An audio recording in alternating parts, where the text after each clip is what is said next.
Good morning, guys. This is the DeFi Crypto Alliance show where we focus on helping all of our fellow investors understand the opportunity being in crypto over the next few years. We feel like it is the biggest opportunity over the next few years. We're pumped to have you guys on this morning. Corey, go ahead and take it away. Yeah, Corey Geary here, out here in the beautiful country of Puerto Rico, just enjoying my time with family and you guys doing this crypto journey where we're going to use crypto as a wealth creation tool and use real estate as a wealth preservation tool down the road. And we're just having a time of our life. Even though we're running sideways and downward and more sideways, I don't care because I'm accumulating, I'm DCAing, and it's having a blast while doing it, teaching our friends the crypto way, the DeFi crypto way, how to be your own bank, how to hold your own keys, how to have censorship resistant peer-to-peer transactions and have self-sovereignty. So it's just been a blast. Absolutely. So Corey, I think that it's an interesting topic going around Twitter and different groups and whatnot. So based on seeing Pulsechain launch, and we'd love your guys posting in the comments as well what your thoughts are. Are you adjusting expectations or how you're building your portfolio now that Pulsechain has been out a little bit over a year? What are your initial thoughts? So, I'll tell you my initial thoughts. I'm just DCAing more. I'm avoiding any shiny objects now. I'm avoiding all sacrifices. I'm avoiding, whatever I can. Any new economic energy is going strictly into Pulse only. I'm not buying any more Hex. I'm not buying any more Pulsex. I have good bags of those. Don't get me wrong. I've got nice bags of those, but I am only going to Pulse because I believe that is the layer one. That is everything that will be based out of. That is our Ethereum or even our Bitcoin. Our store of value will be in Pulse. And so I want to build as a large of a position in Pulse as humanly possible without trying to get wrecked. Sure. No, I like that. I think it's been really interesting to look at some of the other protocols and how they're performing and what they're doing. And specifically, I think it's really interesting to watch people on crypto Twitter talking about how people that are selling down the ink token are plebs or poor or they don't know what they're doing. And I think that's a funny take on things. The incentive token is there as an incentive. It's there to offset risk for impermanent loss. And especially in the farms when you're not earning any of the fees in the pair that you're creating, your only upside is the incentive token. And so what are your thoughts on people swapping that into other assets? Do you think that's the play? Do you think it's good to be accumulating that one? What are your thoughts there? I think it's the play because that's what it's there for. It's not, obviously you want to hold yourself a small moon bag. I would say like anything else, hold yourself a small moon bag, but ideally it's there to offset impermanent loss. That's the real reason behind it. So now this kind of goes back to your first question, though. I have adjusted some of my, my strategies with liquidity providing since Fux has launched. Majority of my liquidity providing now has been transferred over to the Fux protocol. That's where I'm providing liquidity. I'm getting paid much better as far as, in dollar value, I guess you would say. It's way better than I was getting paid over on the Pulse X protocol. I'm not saying that wouldn't use it again. I will use it again in the future, I'm sure. But man, the getting is good over on Fux right now, bro. Like I don't want to miss out on these early days when I can get as much Fux as possible, get qualified for more airdrops. And so I'm just going to go over there and I'm going to participate the crap out of it. And we need competition in the ecosystem. And I don't think Fux is the direct competition to the Pulse X. It is competition, but they do stuff so differently that at the same time it is competition, but at the same time it kind of isn't. But it is because it's going to take economic energy away from Pulse X. But they just do it different. It's not like when 9-inch launches, 9-inch will have the same kind of game mechanics as Pulse X, where you put two assets in a pool and people will trade those two assets. You're going to have single-sided staking like Pulse X will in the future, and 9-inch will have its own incentive token. a lot of the same mechanics that Pulsex already has. Now, obviously, 9-inch is trying to capture the meme coin market share, which I think they'll do it. Great for them. But I feel like 9-inch is more of a competition or a competitor to Pulsex than Fux is. So yeah, when you really think about it, they are taking away economic energy, but at the same time, they just do stuff so differently. Yeah, it's really interesting to see, and specifically, I've been thinking a lot about you and I have both been waiting for a nice dip on the Fux token, and it's interesting now. Now that dip, it has to come at some point, right? Nothing just goes up in a straight line. But I find it really fascinating that, I mean, we all know and like Hex. And one of the reasons that Hex has performed so well is because of the staking functionality, where you're removing supply from the market that can't be sold. And it's really fascinating with the Fux token that in order to get your boost on your other pools, you've got to take your Fux token and stake it out. And if you stake it out the full year, which is the longest time frame that you can stake it out, well, then you get a better bonus on your other LP pools. And so there's a utility there. There's a reason to keep your Fux token. There's a reason to hold it, as compared to something like Ink. At least as far as things stand right now, there's no reason to be holding that thing. The play, absolutely, if looking at the price chart, has been to be selling that thing like crazy and accumulating. It is horrible. It's $8 today, dude. Uh, it hit a top. What was the top? Like, I think 77 or 70. It was 70 something. 70 something, yeah. Was the top, man. And so, like, anybody who bought that top got demolished, unfortunately. I mean, who knows though? I mean, it could. Richard Hart could have something up his sleeve. We just don't know. So it only takes one utility or use case for the Ink token to send it to the moon. It really is. I mean, but and I don't know. It's hard to say. Will new liquidity pools do that if it was tied to the Ink token? You know, like how the Ink and PulseX and Ink and Pulse are. If they came out with a new utility with the Ink tied in the pool, would that send it? I don't know, because how much supply or how much inflation has the market received, and would the inflation still offset the need if a new pool were to rise? Me and you were talking about that just like yesterday or the day before that, and it's really hard to say. We just have to kind of watch it play out. But I do believe Richard Hart's not done with different tricks up his sleeve. That's for sure. No, I agree 100%. I'm not worried about Pulsex at all. But it's just interesting to take a step back and see the different game mechanics at play and be able to reassess how we've done things, why we've done those things, and how you might do something different in the future. Agreed. Man, it's really interesting to see. And you and I hold pretty significant positions in Pulsex. And I find that even though we hold those positions, our money's just being treated better over on Fux at this current point in time. And I'm with you. I pulled my LP position that I've had since practically the beginning of launch over there in the yield farms, because it was down to, it was down below 50% in the pool that I was in. And the thing that's really fascinating is you're earning yield in a token that, at least for now, is just dumping into oblivion, and there's no reason for it not to continue to do so. Now, not that that couldn't change in the future, but as far as things stand, that's just how the Ink token currently is. And Richard has even said that it's his least favorite coin. He doesn't really think about it. And so, you can act according there. It's really fascinating with the Fux token, how theoretically you may be earning tokens there that have a better chance of appreciating than something like Ink.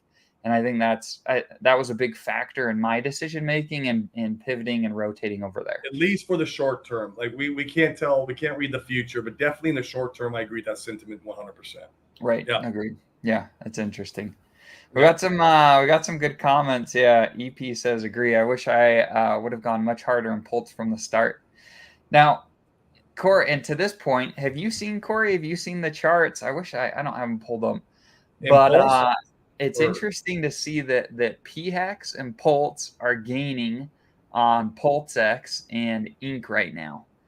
And so theoretically, right, the best positions to build early on, at least in this point in time, would be to acquire more Pulse and PHEX.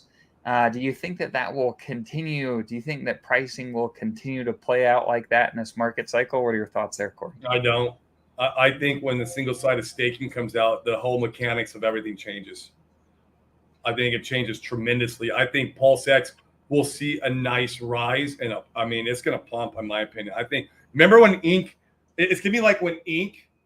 This is how I'm going to compare it. When Ink it was only trading at $3, and Richard put in the Ink and Pulse and Ink and Pulsex pool, and that's when Ink went from $3 to $70. Right. We're going to see the same kind of thing, and maybe not that drastic because we're so early in the ecosystem. I don't know, and I don't have a crystal ball, and it's not financial advice, but in my opinion, I think we're going to see something similar. I think there's an opportunity where maybe your Pulsex, and I could be wrong, but maybe it gets 1-to-1 parity with Pulse for a short period of time because of the FOMO.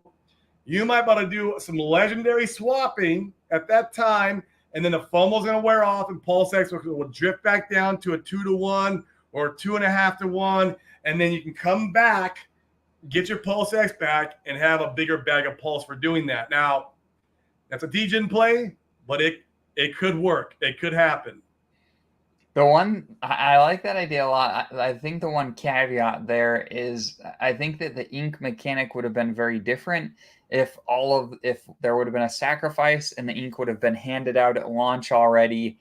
There wouldn't have been the buy pressure from nobody having it.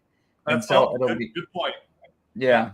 So but I'm with you. I think that the Pulsex, I think we'll see a gain back on Pulse once the single side staking comes out, and especially going into the bull market. Once we see volume, I mean, volume has fallen off. Sounds like just about everywhere in crypto. Volume's way down across the board, and so some of these protocols that rely heavily on volume to be interesting, they're just not performing like they would, with 10x more volume, including Pulsex. Now it's buying, burning, and that's great. It's good to remove supply down at these levels, so that's all bullish.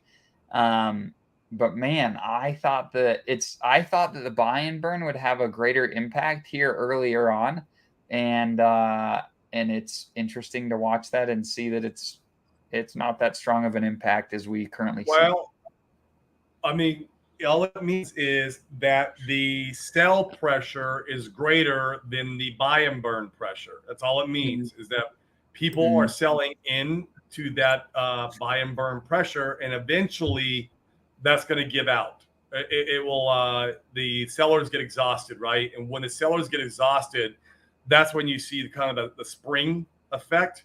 When you hit the bottom, kind of springs because of it's the energy's pent up, right? And so right now it's just that, the sell pressure is greater. That's all it means. It doesn't mean that it's not doing its job, or it's not like, it's defective. It's not. It's doing what it's meant to do. It's just that we have a lot more people exiting the ecosystem, the paper hands, and we want this. We need this. We need this continuation of exiting during this time. If you guys want that 100x or greater, this is the only way. That is a guarantee. The only way we're going to get 100x or greater, and especially if you want 1,000x, the only way you're going to obtain that is get out the big money paper hands. That is the only way, and that's what's happening right now. And so we need to continue this flush out, and that buy and burn cannot keep up with whales dumping down the price. It just cannot. Big buyer bear, not that big. But even still, I was thinking that the buy and burn, I mean, we're down 75% from the top so far, which is fine, right? Like you're saying, this is very typical for a good crypto launch, to be able to have the washing and getting everybody out that wants to be out here in the short term. But I was hopeful that we might see less of a pullback initially with some of the mechanics here. And we haven't, which is fine. It's just interesting to observe and look at my thought processes from prior to launch, and then plus there's one more caveat to this. The buy and burn, and I learned this from these guys out here in Puerto Rico, the buy and burn of Pulsex does not directly only affect PulseX. It affects the whole RH ecosystem because of the deep liquidity bonding. So by it pushing PulseX up, that liquidity is bleeding over and pushing up Pulse, pushing up Hex, pushing up the incentive token. Don't look like it's getting pushed up at all, but can't even hold the thing. So and I think that's a really interesting thing because you talk about, I mean, Richard's talked about for years about Hart's Law, and you see something like the incentive token that's bonded pretty strongly to Pulse and PulseX, and it doesn't matter. The dumping is just too great. Right. There's one thing there. So there's Hart's Law, and we've talked about this many times on this show. Yeah. But what is the number one thing that matters? Only thing that matters is buy and sell pressure, supply and demand. That will overperform Hart's Law every single day of the week, and it's going to wreck the price of that token because people are just, and they're swapping. What they're doing too is they're not swapping it. A lot of them are not swapping in USDC. It's not they're swapping into the Pulse and PulseX pool. So they're directly pushing the price against that pool as they're swapping into that pool because it's not they're taking profits. They're buying their impermanent loss back. And by that, you have this like domino effect or it snowballs, right? They're trying to like offset their impermanent loss, but that by doing so, all you're doing is pushing the price down even harder against yourself in those pools. And so it's like, it's getting wrecked without any utility to bring it back up. Right. And we're seeing on the charts that it's reflecting where you're seeing Ink and PulseX down. People are selling those for more PHEX. Yeah, if you look at the Ink and PulseX, what measured against PulseX or Pulse, it is a nasty looking chart, dude. It's like this nasty red line all the way. There's like no green in it at all, dude. It's like right. All right, let's get to some more of these comments. Yeah. I wonder what RH thinks of Fux. I mean, I would venture to say it's probably who's the Apple CEO now? Is it Tim Cook? Yeah, I think so. I think so. Sounds right. You know, what does Tim Cook think of Microsoft? You know, or what does Ford think of GM or Tesla as the new kid on the block? I mean, I think that's probably a pretty fair comparison. And I think that the competition is healthy. I think it's really healthy, frankly, to be able to have innovation and have a reason for Richard or anybody on these different protocols to go and do whatever they're going to do. And one thing that I've been thinking about a lot since launch, you won't have another layer 1 launch on Pulsechain, right? Because Pulsechain is the layer 1, but you absolutely will have more DEXs launch on Pulsechain and take volume and take liquidity. And so with that in mind, it's really interesting how I've become more and more bullish on Pulse than something like PulseX. So we'll see. I'm curious. I'm with you. I'm curious to see how that ratio looks Pulse to PulseX once the single side staking comes out. Would you, if it gets closer to 1-to-1, would you rotate out a lot of your PulseX for more Pulse? I would too. Yeah, I would too. If it was 1-to-1, bro, I'd probably do my whole bag. I would too. Yeah, I would do my whole bag, and with the intention of taking some of that back the other direction because I just don't see a scenario where PulseX becomes the leader. I'm sorry. I know there's a lot of PulseX maxis out there, and they love PulseX because they only sacrifice for PulseX. But I don't see a scenario where PulseX takes the lead. I just don't. Give it 3 cycles when the supply is all burnt up, and then maybe. Yeah. So I feel really confident making that trade, even though I don't like trades, and I'm just trying to stay in my lane.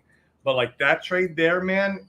Oh yeah, that's yeah. Cause I would feel very confident I'd get my 2.5-to-1 back in the future. Yeah. And that might be your only shot. Like, what's after that? I don't know. Like, that's what we're waiting on PulseX. That's supposedly like really bullish, right? I don't know what else would be in the roadmap that would create that kind of buy pressure again. I don't know. Maybe there's something. Yeah, Richard Hart can always come out with something else. But by then, you have so many DEXs coming out. To your point, the competition. That's why, man. I think that would be the grand opportunity. And then after that, I'd buy my PulseX back out of the discount. But Would you then though?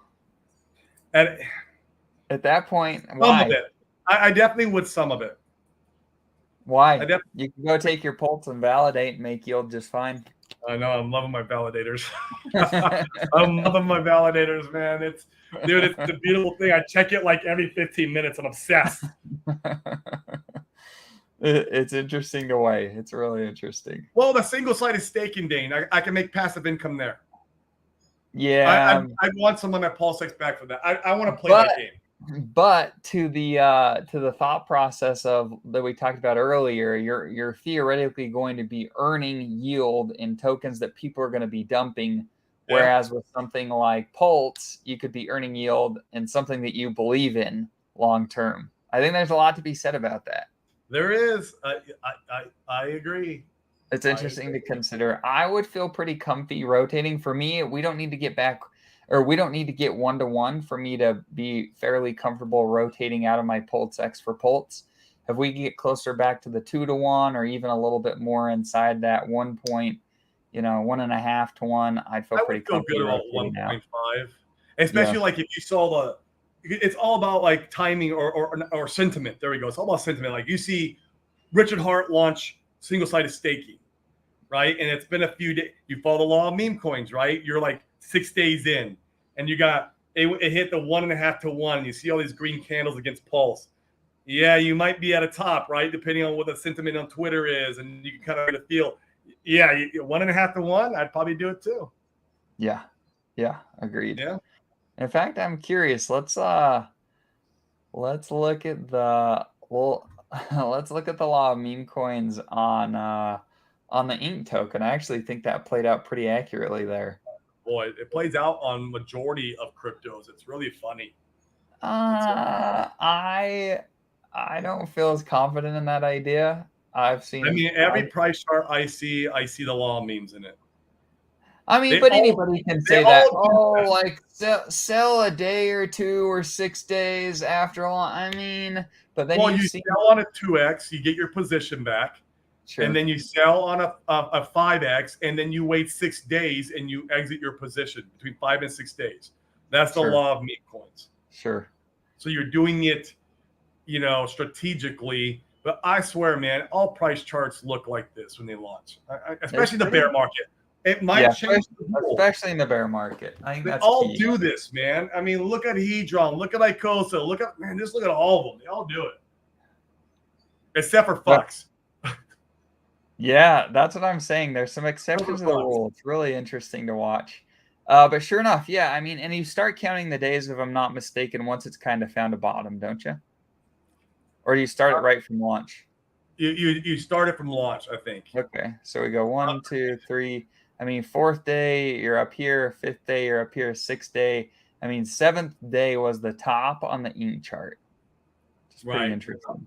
The Yeah. top with a nice, massive red candle. A massive red candle. It's fascinating to see how this chart's just gotten obliterated. Yeah. No, I apologize. I think I'm on the wrong chart. Hold on. Well, you're against the aren't you against the USDC, Inc. USDC there? Let's double check.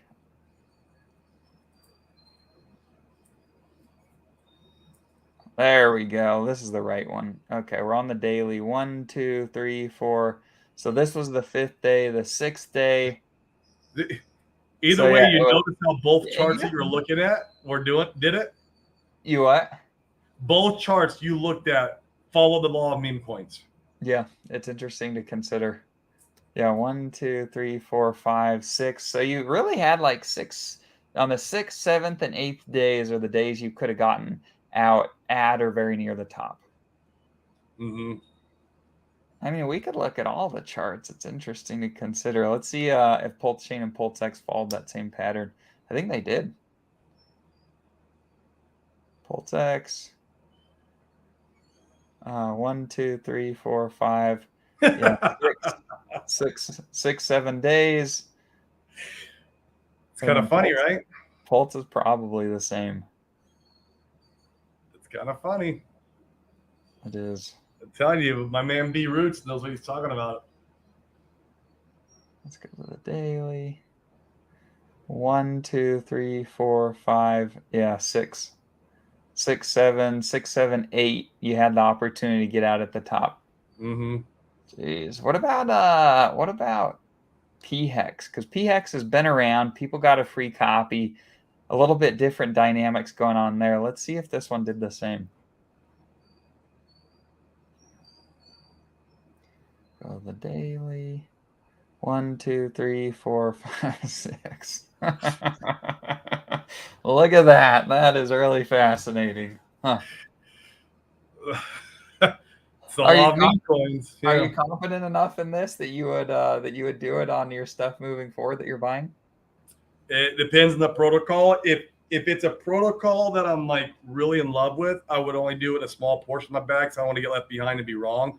But if it's a protocol I'm like indifferent about, like I'll give you an example. Mintra, I sacrifice for Mintra. I don't, I think it should be fine. It should do well, but it's not like my favorite protocol or none. If I got left behind, then it's like, okay, I would not like be crying at night because of that. And so Sure. like I would play my whole bag with Mintra on that. Yes. Look at this is interesting. Look at this chart. So this is the Fux chart. Foxchar hasn't played that game yet. Not yet. It's interesting. All right. So we're on the daily here. Oh, jeez, that's So 1, ridiculous. 2, 3, 4, 5, 6, 7, 8, 9, 10, 11. 12th day and it's still running. It's interesting. But even if you would have, I mean, if you would have gotten in early, 1, 2, 3, 4, 5, and sold on the 6th, somewhere You in had a this red range, day. you're You still pretty have, close. You're pretty close yeah, to the top at these levels still. yeah. It'll be interesting to monitor this and see when the price corrects. Remember he's only done one airdrop, and he's got multiple more free airdrops coming out for the community. Right, right. And we could answer some of these questions. We're gonna have Buck and Dylan on Friday. That'll be good. I'm excited. I've got some things that I'd love their feedback on. Yes. Let's look at the fiat chart. What is that one looking like? Oh, freak. What am I doing? Hold on. All right. Where'd it go? Right here.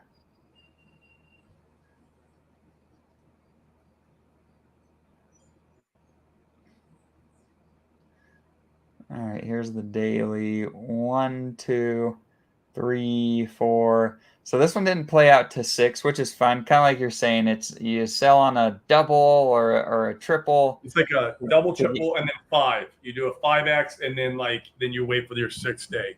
Yeah. Yep. And you would have had to bought. It's interesting because you on this one I guess you would have gotten pretty close to a double. 0.27 Yeah. top of this candle here is point. And even on your 6th day there, Dane, 1, 2, 3, 4, 5, you'd be on that red candle, that second red candle. You'd still be in, if you'd have sold there, it looks like you're still generally in profit. If you could have gotten in somewhere on this green candle. Correct. Yeah. Yep. You would generally be still be in profit. Yeah. That's interesting. You would have made good money playing the law memes on it. Yeah. Yeah. Now, keep in mind, guys, if you were to play any of these games, there's tax implications and things like that. So keep all that in mind. But some interesting things that are playing out here to be aware of as you're participating in other protocols moving forward. Absolutely. But I mean, I got to tell you, man, Flux is one of my favorite protocols right now. I like everything in the PH ecosystem, man. I'm having fun, with all of it. It's just, I can't wait for see the Fame to come out. Both me and you sacked for Fame, so I'm excited to see what that has in store for us. And yeah, man, it's good. Fame late sack is open right now, you guys. If you didn't get into Famous and you want a little bit of a multiplier, that multiplier, if I'm not mistaken, ends today. So if we go to the best rate ended yesterday or the day before yesterday, I think it was. Right, it was a 0.15 or 1.15 bonus multiplier. There's one that's a 1.10 that I believe is good still through today. And you've got essentially about just over 5 hours to go and get that. Double check. There was a 4-day period in order to get bonuses, and after that, it's just even. So go and check. You can come here and you can go to their Telegram and check it all out. But Fame is interesting. This is a fork of GMX. GMX killed it in this bear market, and so that's something to keep in mind. Also, keep in mind one thing that I've also been pondering is that the way that the PH team has built their protocols, every single one of them relies on volume in order for except for Fux. Fiat and Fame rely on volume in order for the staking passive income to be interesting. And so those are ones that we'll probably have to be a little bit more patient with. In fact, I'd love, and you guys feel free to post in the comments, but what are your thoughts, Corey? I mean, why do you think something like GMX? So, for those of you that are not aware, GMX is a leverage trading protocol. And if you buy now I'm not familiar specifically with GMX, but I'm very familiar with Fame. And if GMX works the same way that Fame does, which for all intents and purposes, I believe that it does, then you could go and buy the native token for GMX. It would be the GMX token. For Fame, it would be Fame. And if you stake that, you earn a portion of the fees that are paid out from the protocol from people leverage trading. Do you think that GMX did so well in this last bear market because it was a new game in town and something interesting that people could play with while the rest of the market was capitulating?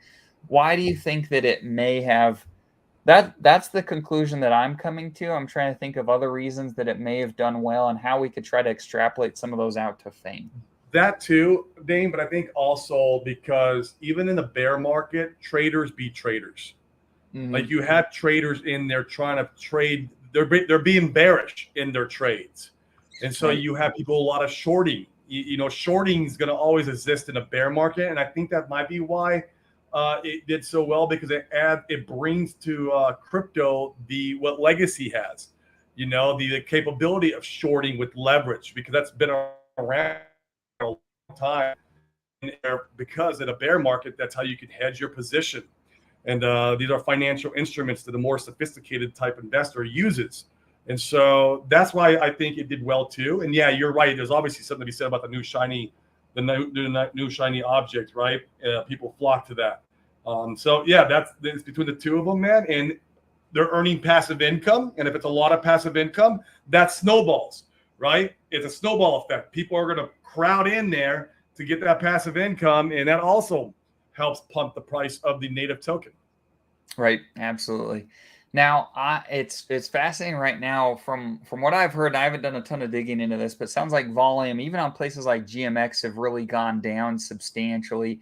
And so I'm really excited for Fame, but I think it's one we probably just have to be a little bit more patient with in order to get volumes up for things really to get rocking and rolling for this next cycle. Yep, I agree 100%. Mm-hmm. Yeah, total Pulsechain burned 164 billion. Man, it's working. It's buying and burning. This is really bullish for us over this first cycle, this first market cycle into 2025. I'm going to be curious to see how things pan out. But I'm still bullish on Pulsechain. I've got my tokens. We talked about a little bit earlier in the show. There is certainly a point where I'd be willing to rotate out of that bag into more Pulse. And if it doesn't get there, then I'm fine, and I'll just hang out and earn yield from the single side staking when that comes out. Now, do you have any thoughts, Corey, as to when? Well, let me give you my thoughts, and you can give me your feedback. So right now, Richard has some tools left in his tool bag to really make things interesting and to be able to pump price. A couple of those things are specifically on Pulsechain. You have the single-sided staking. You also have some smaller features like limit orders, which would be useful. I don't necessarily see limit orders pumping the price, but really hard. But if it was the only place or one of the few places where you could do limit orders on Pulsechain, that would be bullish. I don't think that there's a huge incentive for Richard to go and implement a lot of those things until the macro market kind of starts to straighten itself out. Why would you want to implement that stuff until it can make a meaningful impact? I would argue that if you did it now and the macro markets suck, then you could have a short-term pump followed by more dumping. And that ammo would be better used when the markets kind of straighten themselves out and we're starting to look a little more bullish, potentially closer to the Bitcoin halving, which would be early next year. Do you think that it's likely that Richard waits till, maybe end of this year, early next, before some of those things are implemented? I do think it's likely. I think we could see 6 months before PulseX has single-sided staking. And for one, it's not on top of his list right now, man. He's on top of his list is making sure that the whole chain is running proficient and doing well, and anything that he needs to tweak in there, he's going to do, right. And so I just don't. I could be wrong though. It could come out in a couple months, but I don't foresee it in the near future. With the way the market is, man, the market is so bloody. Why would you want to launch it? Let the paper hands continue to be paper hands, and then reward your diamond hand guys with that later down the road. Mm-hmm. Yeah, absolutely. We got Motley in the audience. Cool. What's up, Motley? This is a good comment. Fiat Riot Pulse is a very interesting chart. What is its liquidity tied to? Stables? It's a good question. Fiat is not very liquid. I've been trying to build my fiat position, and I could only buy like 1,000 or a couple $1,000 at a time before the price impact is more substantial. And that's everywhere. That's on Fux. That's on Pulsex V1 and V2.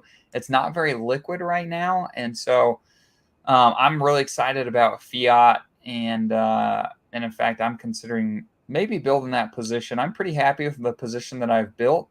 Maybe I'll build that one a little bit more, but I'm with you, Corey. My main priority is to be able to get more Pulse. Yeah, 100%. The chart is a meme coin. I love it. It is a meme coin right now. Yeah. I love how all the maxis too were like talking about like ink. You guys don't understand the fundamentals behind when it was mooning. You don't understand this is the secret weapon that Richard Hart had up his sleeve. It's like all this, and then dumped on our heads. Oh man, yeah. Keep the main things the main things. It makes things so much more simple. Yeah, Motley, this is a great comment. Fux was given mostly to Wells. They're more interested in the DEX fees and voting power for the pools rather than a quick sell. Yeah. And it's cool, like we talked about before with the balancer protocol and Fux being a fork of it, you have a utility case for the incentive token for the Fux. So you can boost your pools incentive for having larger voting power and being able to vote for that. I'm hopeful that I sold my eFiat, so I missed out on that airdrop this last go around. I'm hopeful I've done what I could to qualify for this next one. I'm hopeful this next one will be. And it gets a little even deeper in that vein. So, like, as you increase your liquidity pools, like, talk about how the boost works. You were telling me that yesterday. This was good. It's whatever the boost is, whatever your Fux is, whatever your pool share is in the Fux pool, the VFux pool, is what only up to the 2.5% you can get in the other pools. So if you want to keep up with the 2.5 times, I mean not 2.5%, 2.5 times bonus multiplier, and you're increasing like the RH Maxi pool and you're increasing your liquidity, well then your multiplier is going to go down unless you increase your VFux pool to go to be the same ratio, I guess, or same whatever the word I'm trying to, the same pool share. It needs to be equal to the same pool share. And so it's really funny because as you're chasing that yield and you're providing more liquidity, but then you're kind of you're pricing yourself or pushing yourself out of your multiplier. Then you got to go buy more Fux off the open market, add that in to get your multiplier back up, and it's like this forever like race that you're trying to keep up with. It's great game mechanics. Oh, it's cool. There's a reason to buy the token. So whoever created the balancer balancer protocol, man, that guy was like top tier. And then of course Buck, he give him props for choosing to fork that particular protocol for Pulsechain. Yeah. Molly, this is a good point. Fux fees are based off the volume of the DEX as well, no exception. Now, the emission of the Fux, though, is not dependent upon volume. Your VFux rewards are. So, like, your VFux pool is going to get rewards. You get a share of the protocol's fees or whatever. I don't know exactly how it breaks down, but, like, those rewards are based on what Motley is saying here. It's off the volume. Right. But the APRs that are quoted in there right now, I'm not What sure if they have what mechanics tied to it. That'd be a yeah. great Yeah, question for Motley, if you know, what is the Fux emission tied to? Is that tied to volume as well? My understanding that it wasn't, but I for haven't the dove main deep on pool. that either. Definitely the V-Flux pool is. That for Sure. sure is. But the Sure. main pools, besides your multiplier, I don't know. Yeah. Yeah, that's a good question. And Motley, if you're willing, what do you think the upside is on Fux? I was looking, so I'll show you guys. And Corey, I'll get your feedback here too. So if we go and we look at the balancer protocol, and if you guys know in the comments, a balancer started on like V1, and so part of the price chart is not included here. That'd be good to know.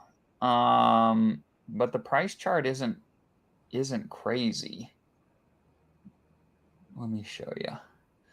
But also, I did this when I was looking at Fiat in the Aave chart. Aave started on V1, and so you don't get the full scope of the chart. Yeah.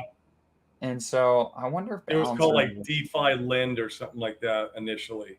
Yeah, yeah. And so, I mean, you could see, and once again, I know I'm just a quick check on CoinMarketCap. I know we're not huge fans of that here, but I'm just doing a really quick check. I mean, you could see the bottom here in this last run was, like what is that, $13, and then the high was 70. It looks like $70. So a 5x is what this chart shows. If you guys know in the comments if this started on V1 or somewhere else, so that we're missing part of the chart, I'd love to know that. That'd be interesting to know. That'd be interesting to know too. And then where at in the market cycle did it come out? Like where's that at date? What date is that? The initial Let's see. This is July, beginning of July in 20. Well, this is an easy thing to figure out. When did Well, July of 20 had plenty of time for it to pump during the market cycle. Started in early 2018 from their website, Balancer, yada, yada, yada. Well, let's just do this. Balancer V2 anniversary. Yeah, I bet that so Balancer began in early 2018. So there's a chart missing. Yeah, when did let's do Balancer protocol. Gosh dang it. Balancer protocol. Starting price. Let's see if we can get some better data here.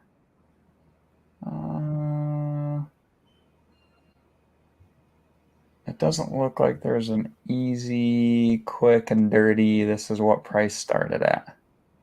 Yeah, if you guys have a price chart somewhere we can pull to be able to see starting price in 2018, that'd be helpful. I'm curious how many X's it did. Yeah, we know how the liquid loans price chart looks. The fork of it, right? What was that? The liquidity? Yeah, those liquidity. Liquidity, yeah. Nasty. And I really wish I wouldn't have pushed my liquid loan stack out 2 years. I screwed the pooch on that one. I did too, bro. I'm there with you. I was a pleb. Yeah, that is not. No, it's practically only. This is competing with the Zen chart here. That's what it was like Zen. or currently the ink token. Seriously, yeah. So you got a little. In fact, we could see, let's see. When the liquidity. Let's see. Crypto. It came out in the middle of this bull run, if I remember right, or at least the tail end of it. April. When does this chart start? I mean, this chart starts in April. That's it. Then that's probably it. According to Google, on Ethereum blockchain in April 2021. So if this is the entirety of the price chart, I mean, well, we're wrecked. Yeah, this looks like one to potentially take profits on early if you were part of the sacrifice. We can't do that. We're if you could, then it might make some sense. So this is the 7th. They locked us up, Dane, so the team could dump on our heads. Yeah, I screwed that one up. So this one launched on the 7th, and the top was the 24th. So that's like 3 weeks, about a little less. Yep. Something to consider for those of you that are watching and didn't screw it up like me and Corey did. There's some data for you. Oh man, live and you learn. That is Yes, all sir. right. Okay, cool. Motley's helping us here. 50% of FUC supply is distributed evenly for the next 5 to 6 years, I Yeah, believe. that's correct. Okay. So not based on volume for that part at least. And get it while the getting's good. I mean, gosh, the opportunity to be able to go and earn this token for free, get the free airdrops, and it might perform pretty nice. I'm bullish on balance. I'm bullish on FUCs. Yeah, I Yeah, like it. me too. Yeah. Me too. Bouncer wasn't promoted that well. Oh, that's good feedback. I don't know anything about it other than the price chart is I hope from Liquidity the too. little bit that we saw. Yeah, Maybe Liquidity wasn't marketed very well either. I mean the guys over at why am I drawing a blank? Not Liquid Loans, Power City. They that's kind of one of their claims that it wasn't marketed well. I don't It's an know. easy scapegoat. Yeah. For the missions, 25% of play is airdrop and 25% T-non. Yep. Yep, that's accurate. Absolutely. Oof, my Liquid Loan coins are free. Don't rub it in. We bought Randy a truck last market cycle. Apparently, we're buying Motley a truck here in this one. Here we go. Yeah, that sounds about right.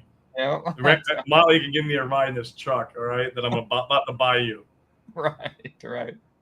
Oh man, cool. Well, we've got to jump off. This is a good show. We appreciate you guys tuning in today. We do our best to bring you what we feel like is the best information to help you guys make good decisions. We're not the ones here telling you to buy ink at the top or telling you that it's a good buy right now. We're giving our opinions. None of this is financial advice. We absolutely could be wrong. And we talk about it with some of our misses, like Liquid Loans, for instance. We feel like that was a miss. And we'll see. So we try to keep it real out here with you guys. We appreciate you tuning in and appreciate you guys And being Friday, guys, Buck Fiat and Dylan will be on our show. So tune in. It will be a different time though, guys, because Buck's out in Australia. And so like we'll have our normal show, or maybe we won't have our normal show. I don't know yet. Either we'll have it or not. But then I think it's gonna be 5:30 p.m. EST. Is it you said you need to push it a little bit forward, right? I need to confirm with Dylan, right, Dane? Yep. So we need to push it 30 minutes. So that'll be 5:30 that time. 5:30 EST. I'm going to confirm with Dylan. And so, guys, tune in. That'll be a special show. We'll be able to ask Buck all our questions. And I love talking to those guys anyways, because I learn something every single time I talk to those guys. Agreed. Cool, guys. We'll catch us tomorrow, and we appreciate you tuning in. We'll talk to you later. Peace.